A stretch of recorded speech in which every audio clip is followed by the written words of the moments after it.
Hey, what's going on, guys? Kalamazi here. Day 3 of Dragonflight is in the books, and I wanted to make a short-ish, hopefully, video for you guys about my character's current progression, where I'm sitting at gearing-wise, for those that have been asking, what builds I've been playing in Mythic Plus, and most content, what you could be doing currently at 70 the first week to get some rep grinds out of the way, some extra gearing, things like that, professions, all that stuff. Basically, the big questions I've been getting, I want to try and answer in this video. And some are curious about my character's current gear progression. Talk about it here briefly too. Really fast, any weak course add-ons, profiles in the video you want to acquire, links to my Twitch and my Discord down below. Get them all for free. !WA. And those, pull it up for you. I will have links to a few builds in this video as well. However, if you'd like the full builds for Dest or Demon AF, I recommend checking the actual guides that came out a few days ago. In those video descriptions, there's links to 3 or 4 different builds for each spec. So, with that being said, let's just jump into it. This is my current character. We are level 70. We are sitting at 371.18, which is a pretty high eye level for week 1 for sure. Now, we've actually run all of our Mythic Zeros. We ran them on Tuesday. We ended up getting a neck, shoulders, a cloak. I actually made this chest. We ended up getting a Titan Matrix early on. We'll talk about that in a minute here. We ended up getting a belt, legs, boots, 2 trinkets, one being this Rage Feather, which is sort of okay. A pretty bad verse mastery ring. But we ended up getting a big trinket here in Iridius Fragment. So this is from Halls of Infusion, the first boss, Watcher, Iridius, something like that.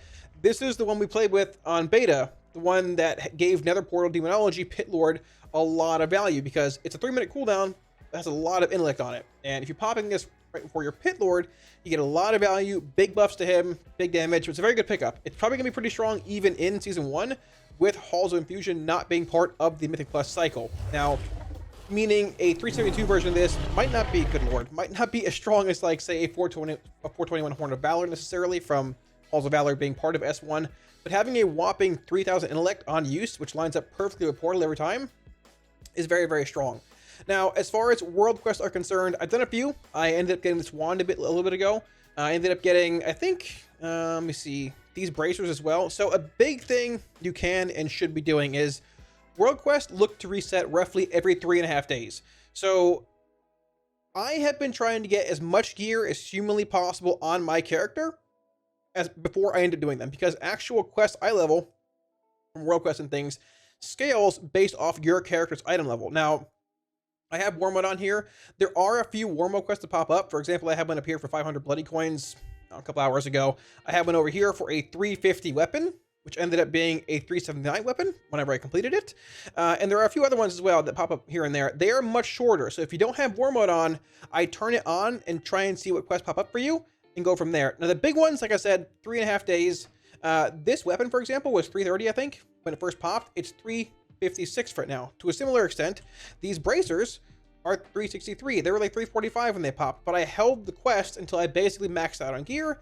I gained 20-ish raw eye levels on them, so we are in a pretty good spot. Now, I could get a better helm, better gloves, and maybe better offhand, things like that, but for the most part, my character is pretty well maxed out without really getting into any kind of like 379 rare farming things and anything along those lines. So not too bad. A couple little min-maxy spots here and there, but overall, I think we're in a pretty good spot. Now, as far as initial gearing goes, people have been asking, what can I do to get into heroic queues, into basic mythic zero pugs, all that? How can I increase my eye level? The first place you can start, I would say, is actually the auction house. Now, so if you're a warlock, whatever like armor type you are, search by cloth, just filter by rare and higher. There's a handful of items at 343 or higher. I believe heroic takes 340 to queue into. There's a belt, gloves, hood, pants, shoulders, belt, a handful of items here for pretty cheap. I would assume later on this would be more expensive, but people are leveling professions early on, so they're cheap, trying to make some gold back. This is a good way to boost your eye level a decent bit early on. Now, outside of that, there are bloody coins if you're doing any kind of war mode things or kind of PvP. There is a vendor up the hill here that sells item level 366 gear. It's actually down the hill here a little bit from the auction house. It's 366 gear for a handful of bloody coins. It is this person right here. Anywhere from 200 to, I think 500 for a staff, but 800, I'm sorry. But I had a world quest earlier that was for 550 bloody coins. It was literally a free offhand and basically a free pair of gloves, which I'm going to buy when I get a few more coins laying around. It's worth doing. It was literally 5 minutes, and it's essentially a free item or two at 366. Now, you might need to fill a few holes here and there with maybe some quests or some, like, you know, side quests at 70. For the most part, that should put you in an okay spot to start grinding heroics. Heroics drop baseline 359 gear, which you can spam infinitely There's no lockout for them as long as you're queuing into them manually through the group binder. And at the end, there's a chance to get a Titan training matrix, which if you have like any crafting profession, you can make a baseline 359 to 369 item. You can work order these if you want. However, if you're looking to just make a pair of bracers, if you have the 310 pair that's dragging you down, you get one of these. You can either work order it or grab tailoring, level it for 10 levels, and make a baseline 359 pair. Now, when it comes to Mythic Zeros, Titan matrices do drop in there as well. They're level 4. They're a 372 to 382. I made this chest. I'm going to recraft it later on. But that's the gist of what I've done for this early gearing. Getting into heroics quickly. If you can't queue in, you can theoretically make a group in the Finder and walk into them at a lower eye level. But between the auction house and bloody coins and even world quests, if you want to do them now, you shouldn't have too much trouble getting into heroics. Now, let's talk a little bit about the 2 rep grinds that give even more raw eye level. So the first reputation, I guess, faction, whatever you want to call it, that I would recommend farming if you're looking to get some extra eye level gear is going to be the Cobalt Assembly. They're up here in the northern part of the Azure Span, which is right up in here in this general area. And really all you do, this zone is incredible, by the way, all you really do is kill mobs. Now, they did nerf the amount of rep you get whenever you kill mobs here this afternoon. However, it's still doable. It takes a bit longer. It was about an hour-and-a-half grind for us. And all you really do, you come in here, and you kill mobs from this part of the map. There's mobs here, all the way through here. You can go all the way around through here. Keep going, all the way through here. Down the hill, you can kill these things if you want. There's a gate there, apparently. You can kill these if you want. Around the lake, here's a secret tip. There's a lot of mobs here. You can just grab them, AoE them down. They spawn really quickly. No one comes down here. And up here at the final tower, there's a Packers 2 here. And they have a chance of dropping either a green item or a blue item that gives essentially rep, I believe it's like energy, with the, what's it called again? Cobalt Assembly. Your levels of arcane power. Rank 4 out of 5 is what you want. So from rank 3 to 4, it costs, I believe, 2,400 energy, whatever it's called, which was about an hour-ish grind for us. Like I said, I believe they nerfed it either mid-farm or after we finish, like right afterwards. It might take a bit longer, but the reward is going to be a 389 ring, which is called the Assembly Scholar's Loop if you're a DPS. You can buy it out here, this guy right in this tent.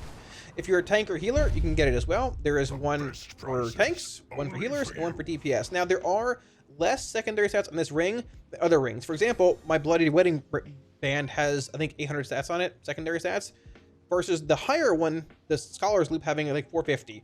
But you have a chance to do arcane damage, which actually procs quite often. And the big thing here, it's a baseline eye level boost. Once again, World Quest baseline eye level increases World Quest rewards. So good pickup here. The damage seems fine. Just make sure when you hit rank 2, you go to this guy and buy this. You can go here and here. It gives more rep per green and blue drop. Not too bad. I'd highly recommend finding a group for it. If you're not in a group, it takes a good bit longer. These mobs are elites and they hurt a little bit, but it's not the end of the world. Now, the other reputation, which is going to take a bit more time to grind out, is with Wrathion.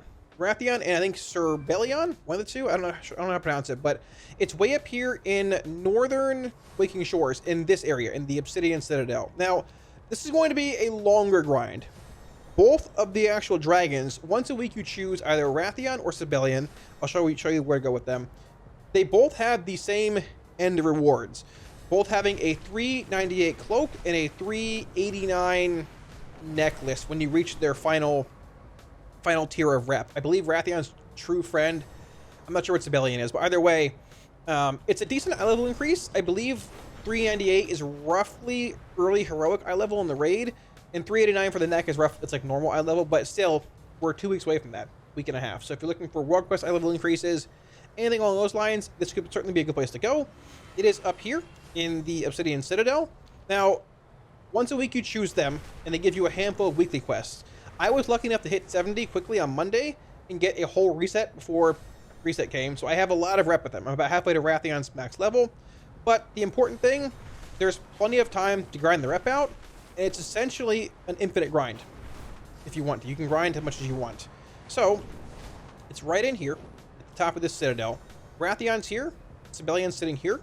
You choose one week, whichever one you want, and they'll sort of disperse to the left and right of the zones here. There's a handful of quests appear for the first time. Wrathion's sitting here, Sibelian's sitting here. The vendors are right here. As you can see, the cloak is right here at True Friend for Wrathion, 398, and the neck here 389 considered friend, so rank 5 out of 6. Now, Wrathion is down here. I've chosen Wrathion. He's sitting in the corner. And the big thing, this place hurts. There's a lot of elites in here. Basically everything is an elite. But the quest, you get it right here. Wrathion will give you 1 to make a key fragment every week, which takes 30 of these things and 3 of these from the mobs in the zone. This person here will give you 3 quests. It's very important to do all these because they give a lot more rep than the key quest does. You can check your progress here with Wrathion. So when you hit rank 6 out of 6, you get the cloak. When you get 5 out of 6, you buy the neck, and there's a bit of extra increase there. It's day 3 of the expansion. I'm halfway through it. Haven't really done a whole lot. I got lucky with early double dipping, but still not a big deal. If you want to grind that out, great. A bit of player power now. If you don't want to, you'll probably be replaced pretty early in the raid, but certainly worth looking at if you're looking for a bit of a player power gain next week, something along those lines. I will say the keys are infinitely farmable. You can farm these over and over again by just grabbing these and these from mobs in the zone. To a similar extent, this item here, the Sarga Signet, is basically Marks of Heal Jaden from TBC. These drop from the mobs in here. They are turned in for 50 rep with Wrathion. They're about 1,000 gold in the auction house, so if they're cheap, you can buy them and turn them in. You need a lot, though, to hit rank 6 out of 6. And currently, I've heard you can't buy the items if you hit max rep anyways, because they're bugged. But nonetheless, don't vendor them, keep them, and you can do as you please with this zone. But if you're looking for things to do at 70 for player power gains, Wrathion and Cerberian is certainly worth doing right now. Don't fall behind on it. Now, outside of those rep events and things like that, there are 3 community events: the Siege of Dragonbane Keep, the Centaur Grand Hunts, and the Community Feast, which are down in the this area, the snow area, the penguins, wherever these guys are, the Warlock, I think. I haven't done this one yet, but they're weekly events. This one's not up now. Siege of Dragonbane Keep is right here. It's up currently. And there's one in Anarim Plains, the Grand Warlock Hunt, I believe, as well.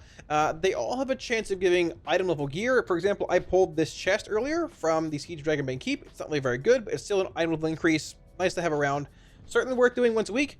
Keep an eye out for them, all the above. But besides that, those are the real grinds as far as gear is concerned. I've done my best to just boost my character's item level as much as I can before completing world quests and things, and it worked out pretty well. But at 371.2, for the most part, barring just getting a higher pair of gloves or bloody coins, or maybe even a helm, I'm pretty much capped out until next week with Mythic Zeros, and then when Plus opens up, it really doesn't matter in the first place. And I forgot to mention, it is worth talking about rares and killing them. There was an exploit of sorts today that was found in hotfix of rares giving higher scaling eye level gear. TLDR, it's fixed. People got it. It wasn't that big of a deal, but some rares do indeed still have a chance of dropping decent gear. For example, I think the bird in Anarim Plains. This add-on here is Handy Notes. It'll put the loot in every mob, all the rares, all that stuff you want to see them. Handy Notes, Dragonflight. If you hover over it, it'll show what rares drop. I think this bird drops a cloth helm or a chest, a mount, things like that. Rares are worth killing, chests are worth opening for the items possibly from the rares, but also Primal Chaos. So if you have some free time, the chest is if you see a chest when you're flying around, it's worth looting it. Primal Chaos is needed for crafting high level gear. Primal Chaos is also used for potions at level 8 or 70, max level potions. So there's 2 different kinds of secondary stat or main stat potions. One is potion of power, and one is potion of extra power, basically. I forgot the names of them, but the large potions, the big ones, are actually BOP, and they require Primal Chaos to craft. So you either work order them or make them on your own. Now, there are cauldrons in raids as well. However, cauldrons don't give you flask anymore. Flask are called files in this expansion, but regardless, the cauldrons give potions, and they give you the big ones, the extra power, intellect, agi, strength ones. But the big thing is that you need Primal Chaos to literally interact with the cauldron. So it's worth seeing a chest if you're flying around, land, grab it, see a rare, kill it. They can give you Primal Chaos. You're going to want a lot of these. It's day 3. I have 60, probably an okay number to have. Heroics give you 1 at the end guaranteed. Mythic Zeros give you 1 at the end guaranteed as well. So the biggest thing when you're done with everything, as far as gearing is concerned, you're just sort of chilling, wanting to have fun. Heroic dungeon grinding, rares, and chests are probably your, end game until week 2 comes around for reset to farm more Primal Chaos. So when it comes to the specs that I've been playing at 70, I did 1 Mythic Zero dungeon as Destruction, and then someone asked me to play Demonology, see how it is. I did want to see Demonology playing this build and never really swapped off of it. I assume Destruction will be a little better, at least a bit more, sort of closer to Demonology in Mythic Zeros. It's not Mythic Plus, things die sort of fast, more front-loaded damage with Cataclysm, CDF and things. But Demonology with Bellstorm and Implosion and Imp Gang Boss and just the cleave profile that it brings with dogs is really, really strong in Mythic Zeros and Heroics. So I would recommend playing a build like this. Now, I am playing Guillotine. I am playing Infernal Command. This is like the more right side of the tree, I guess, Zoo AoE-based build we played in a lot of stuff on beta towards the end. We did indeed play a build like this with full nether portal empowerments like this. I think a point here somewhere in like higher tyrannical settings in beta. I wouldn't play Portal in Plus. Mythic Zeros, things die sort of fast. But the cool thing, Demonology with Bellstorm, Demonic Strength, Implosion, can take good advantage of that. So out of all three specs, Demo's been the best. This is the build I played. I'll have a link down below in the description if you want it. Number one, certainly Demo in dungeon-based content, but I want to emphasize you can play whatever spec you want. These dungeons die fast anyways. Our Mythic Zeros were done at 330 eye level. They all die fast, have fun. It's week 1, it's week 2. If you're looking to optimize, do big damage, Demo's probably the best, but at the same time, doesn't really matter a whole lot. Number 2, I'd put Destruction. Now, I played this build here. I did swap out of Burn to Ashes and go into the middle trait here, being Master Ritualist, playing this. But besides that, this is the build that I played in the first dungeon or so. Cataclysm, CDF, Raging, Cry Havoc, Roaring Blaze, Big Chaos Bolt Cleave, Big Cleave, all the above, 2-piece, 4-piece, Madness, Big Infernal, Crashing Chaos, and Wilfrid's. Strong build all around. 2-minute Infernal, good AoE, all the above. It felt strong. It felt good. Once again, it really couldn't compete with Demonology in just AoE. Sustained AoE, Fellstorm Cleave, Demonic Strength Cleave, Guillotine Cleave if need be. But if you're a Destro fan, I will say having Flashpoint early on feels really good. It gives you 12% haste, which is like half of what I have right now, or double what I have right now. I actually have 12% right now. I had 6 or 7 early on. Your casts feel exceptionally slow, so if you're looking for a fun playstyle, out of all three specs, this version of Destro is what I enjoyed the most. Not as good as Demo, but still a good middle round. Good single target, solid AoE, Cata CDF, good sequencing, it was fun. Now, for those that are playing Affliction, it's still not very good in single target, but the good thing is that you don't really need a whole lot of prior damage for single target early on. So I would play a build like this, probably like Grim Reach, Dark Glare, Soul Rot, Dark Harvest stuff, Soul Flame. If you wanted ID, you can grab it, it's fine. The thing is, like in Mythic Plus, you do have Vile Taint for early Agony applications, AC for just, you know, more dot value, all that. But things do still die fast in Plus. And I found when I was playing it for a little while that opening on a Seed into Vile Taint, trying to set up a Dark Glare, I got to like my Soul Rot cast and the tank's just dead. Or the tank's running forever and you can't get any value. So, I mean, you can play it. It's good. It's lacking in single target, but that's fine. Not a big deal. The build's fun. It's good. The big thing to drive home here is it's early, week 1, even next week when reset comes around. It's early on. AF, Demo, Destro, they're all fun. Have fun and enjoy it. Because when week 3 hits, the raid opens, Plus opens, it's going to get a little wild. But you don't need to optimize around the best spec Mythic Zeros, and especially not Heroics. And the last thing I want to talk about briefly is professions. I've gotten a lot of questions about what are you doing profession-wise. The only one that really matters, I guess in my opinion, and it really doesn't even matter a whole lot, is probably Alchemy. Wowhead had a great article on this a few days ago talking about the best rating and plus professions for Dragonflight launch, and honestly, the answer I've been giving everybody is I'm going Alchemy, and it doesn't matter. Alchemy and X. So Alchemy gives you I guess you can maybe call it a minor player power gain, but it's very minuscule, and if you spec into Decayology. Basically, it reduces the damage taken from Files and Toxic Potions by 25%, and there's 2 traits, so it gives you a whopping 50% damage reduction, whatever would have you from Toxic Potions. Now, there are a few of them. I think there's an example here somewhere. Yeah, Withering Vitality, Chilled Clarity, Corrupting Rage, and File of Icy Preservation.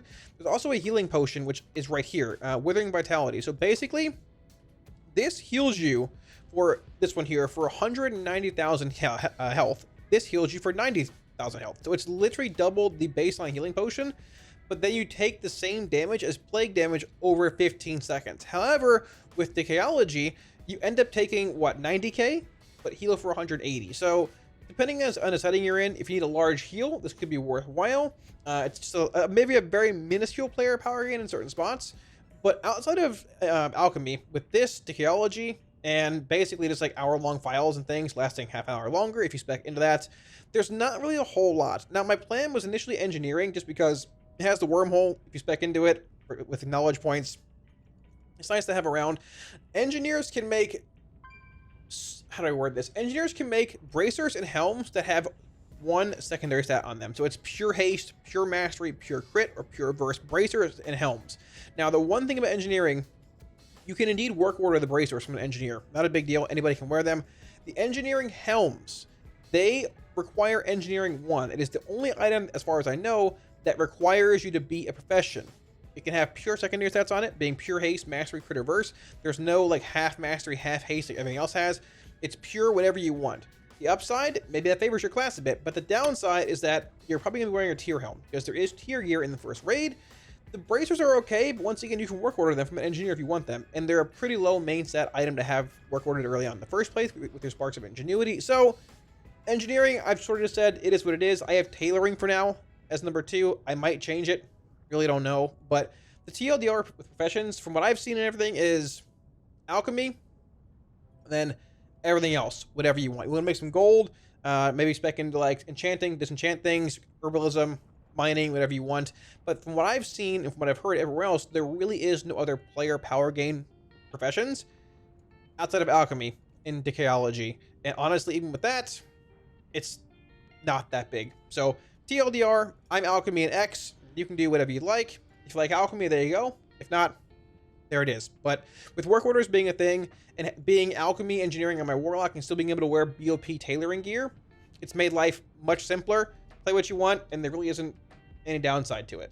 Thanks for watching, guys. That should just about wrap it up. My apologies if the video seemed a bit fast-paced. It's also 6 in the morning. I'm trying to get to bed. I've been streaming for the past 40-ish hours for the last 3 days. I want to get this video out to you guys, though, because I've gotten a lot of questions about what builds are you playing? What's good at 70? How are you 372 eye level wise? What should I be doing rep wise? What professions? All the above? What builds? So yeah, hopefully this video helped answer all those questions. If you guys have any more that I missed, put it down below in the comment section, and I will be well, be sure to get back to you. So once again, man, I've really been enjoying Dragonflight. Like, I know every expansion has that, you know, that release hype and everything else, but Dragonflight's been really, really good. It feels good getting to max level and then being like, okay, I can grind Cobalt Assembly for the ring. I can do Rathion stuff if I want, or I can just say, hey, I'm gonna chill and level alts. Alt leveling is so fast with Dragon Riding being maxed out, and having the World Quest open launch on your alts just feels insane. Dragonflight's launch has like bias and like, you know, like, I don't know, everything being new and flashy aside, Dragonflight's launch has been probably one of the best. Better than BFA, better than Shadowlands, and I mean, it's day 3, but I don't know, it's up there, man. I've really been enjoying it. So hopefully you guys have been as well. Once again, any weak course add-ons or profiles on the video, links down below to my Twitch and my Discord. Grab them for free, hop in there, !WA. And I also want to give one final shout out to my patrons. Again, thank you guys for all support on Patreon. A million times, dudes. I really, really appreciate it. Thank you so much. If you're looking at supporting on Patreon, should be a link up here, as well as down in the video description below somewhere.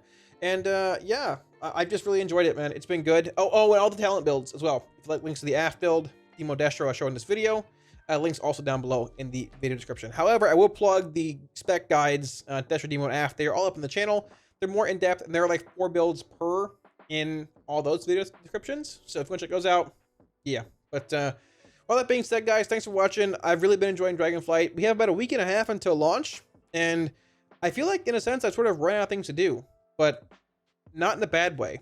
I'm fine with it. I've had fun with it. There's some things that have been maxed still, but Dragonflight feels good, and dragon riding is utterly insane.